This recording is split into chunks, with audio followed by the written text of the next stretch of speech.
शेष जी को बचाने के लिए जोग माया भगवती के पास जब भगवान जाते हैं तो भगवती से भगवान ने प्रार्थना किए, आदि शक्ति जगत जननी जगदम्बा से प्रार्थना किए, कहा कि गच्छ देवी व्रजम भद्रे गोप गोपिल समलकृतम रोहिणी वसुदेवस्यं भार्यास्ति नंद गोकुले। भगवान ने कहा कि हे जोग माया भगवती, नंद जी के गोकुल में वासुदेव जी का दूसरी पत्नी रहती है रोहिणी नाम की।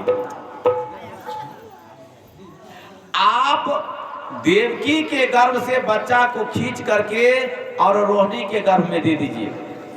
इसलिए नंद गोप गृह जाता जसोधा गर्भ संभवा ततस्तो नस्यासे विंध्याचल वासना। और हे देवी, जब शेष जी को खींच करके तुम रोहिणी के गर्भ में देगी तो वहीं पर जो नंद जी के धर्मपत्नी जसोमती है, जसोमती की गर्भ तुम धारण करना। और मैं कंस के कारागृह में उस जेल में देवकी और वासुदेव को दर्शन दे करके और फिर नंद जी के भवन आऊंगा और वही वासुदेव जी तुमको ले जा करके और इधर कंस के हाथ में देंगे। लेकिन तुम क्या करना, तो विंध्याचल वासिनी, तुम विंध्याचल पर्वत पर चली जाना, उसके हाथ नहीं मरना। जोग माया भगवती बोली कि आप तो जाएंगे प्रभु तो बहुत सारे लीला करेंगे और मैं साधारण छोटी सी काम करने के लिए जाऊं।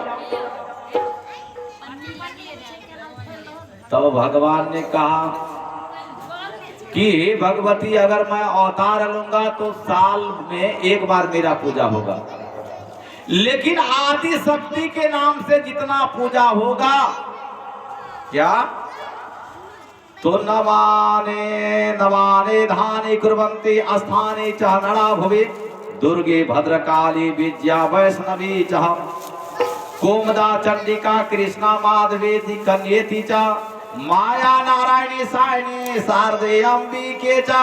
कहा कि जितना ये देविया के नाम से आदि शक्ति के नाम से पूजा होगा, इसलिए हे देवी ये सब तुम्हारा ही पूजा होगा।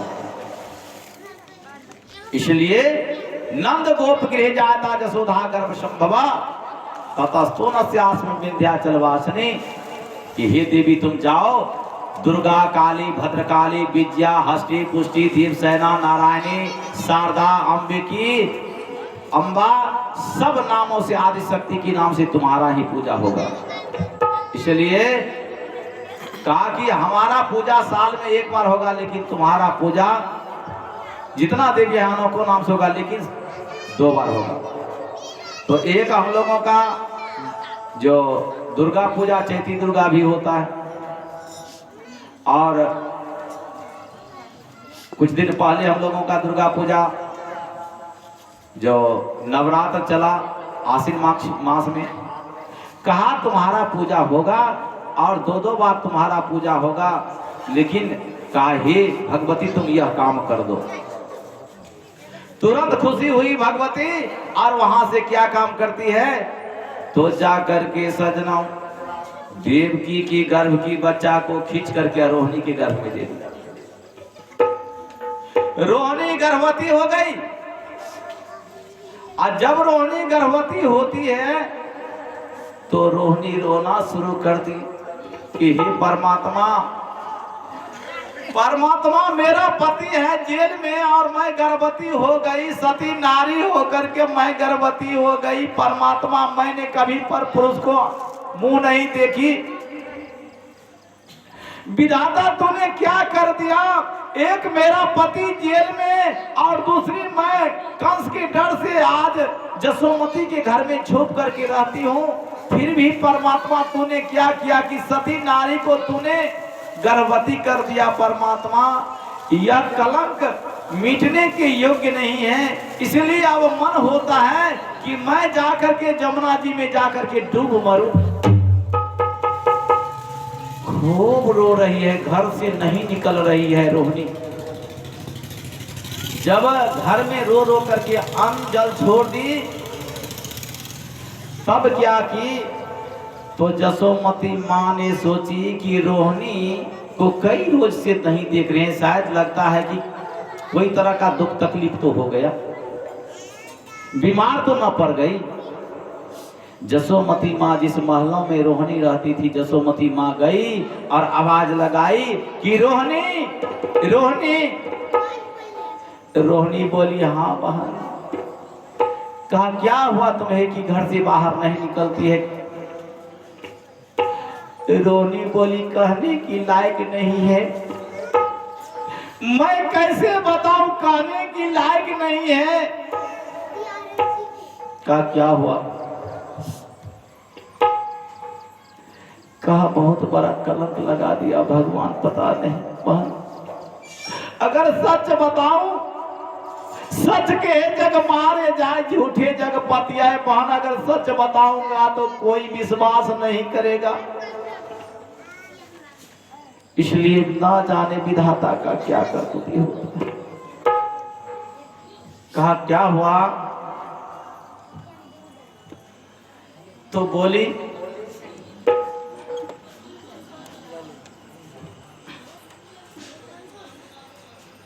कि हे परमात्मा,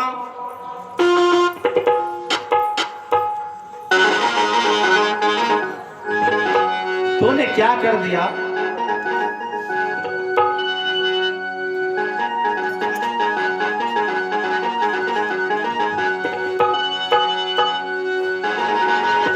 विधाता, यह तुम्हारा क्या लीला है?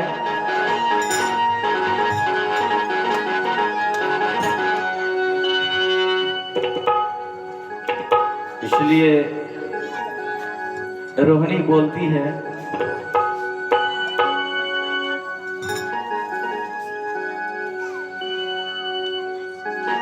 कि हे माँ, हे जसोमती,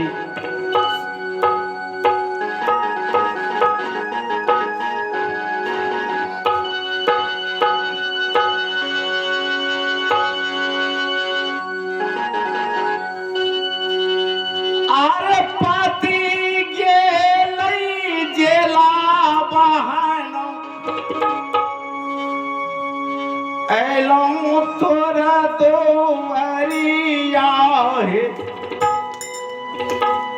ऐलौं तोरा दुआरिया हे।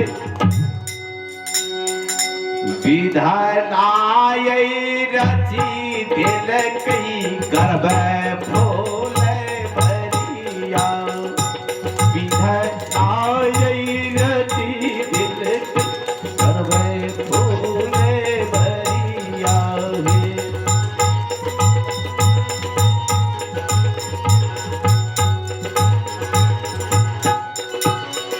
पाती के लई चला बहनो, ई पाती के लई चला बहनो, ऐलौं तोरे दुआरिया हे। विधानाय रची दिलकई गर्भे फूले भरिया। विधानाय रची दिलकई गर्भे फूले भरिया हे।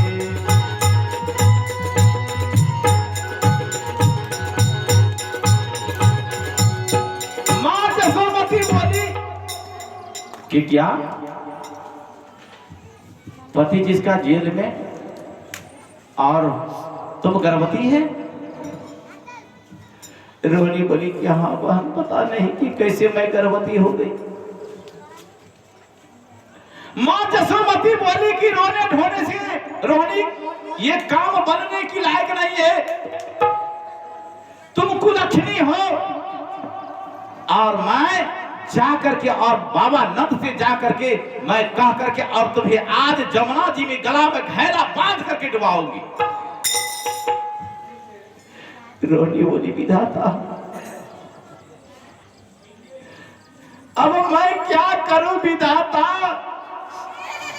यह कहां की बात है? यह छुपाने की यह चीज नहीं है कि छुपा सकती हूं। परमात्मा आखिर करो तो क्या करूं? रोहिणी बोली कि हाँ बहन, इससे अच्छा है कि कोई बहाना मुझे मार दो बहन, अच्छा रहेगा। मैं तो कलंकनी हो ही गई। कहा मुझे भी विचार है कि तुम्हें गला में घैला देख करके और जमुना जी में डुबा करके मारो। तूने मेरे घर में आकर के छुप करके रही कंस के डर से, और तूने मेरे घर को कलंक लगाया, बदनाम किया। अब जाती हूं और मैं अपने पति जो कहा कि नंद बाबा से जाकर के मैं कहती हूँ इस बात को।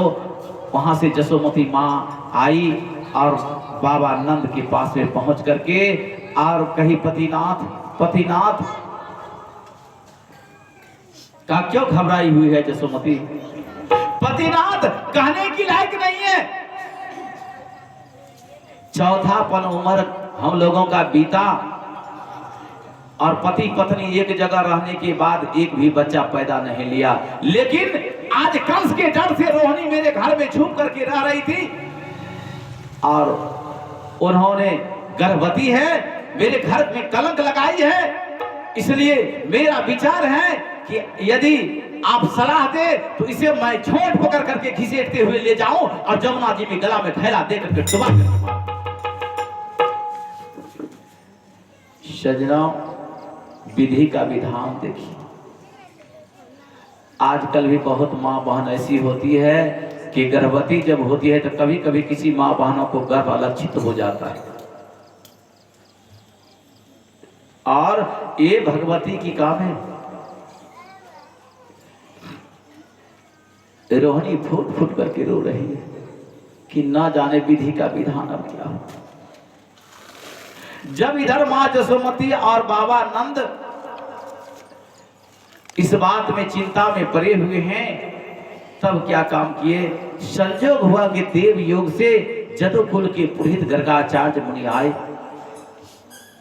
गर्गाचार्य मुनि आए और आने के बाद बाबा नंद और मां जसोमती ने आदर सत्कार करके चरण पखार करके चरणोदक लिए, ऊंचे आसन पर बैठाए, भोजन कराए, आराम करने के लिए दिए। और गर्गाचार्य मुनि तीनों काल की बात जानते थे।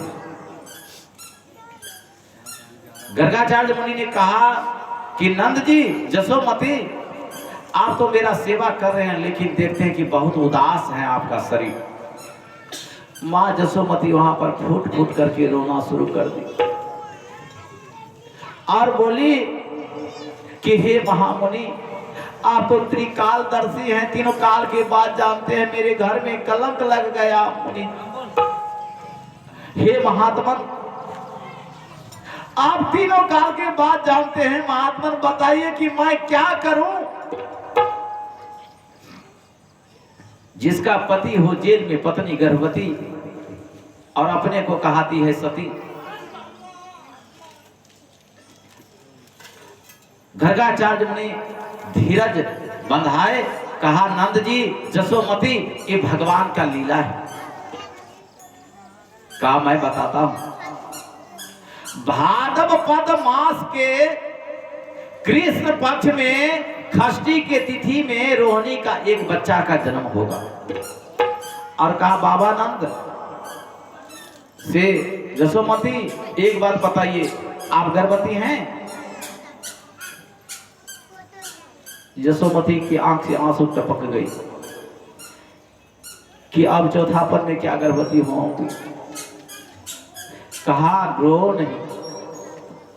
भाद्र पद मास कृष्ण पक्ष षष्ठी की तिथि में रोहिणी के गर्भ से एक सुंदर बच्चा का जन्म होगा और यही भाद्र पद कृष्ण पक्ष अष्टमी की तिथि में तुम्हें भी एक बेटा का जन्म होगा, लड़का होगा। मां जसोमती ने क्या किए तो आंचल की एक गांठ बांधी, आंख से आंसू छलक गई और बोली कि हे महामुनि, अगर ऐसा हो जाए, मरे हुए इंसान अगर जिंदा हो जाए, सूखा अगर वृक्ष हरा भरा हो जाए, बाझी अगर चौथापन में पुत्रपति हो जाए तो समझेंगे ये भगवान का लीला है। और मैं गांठ बांधती हूँ, जसोमती गांठ बांध लीजिए और भाद्रपद कृष्ण पक्ष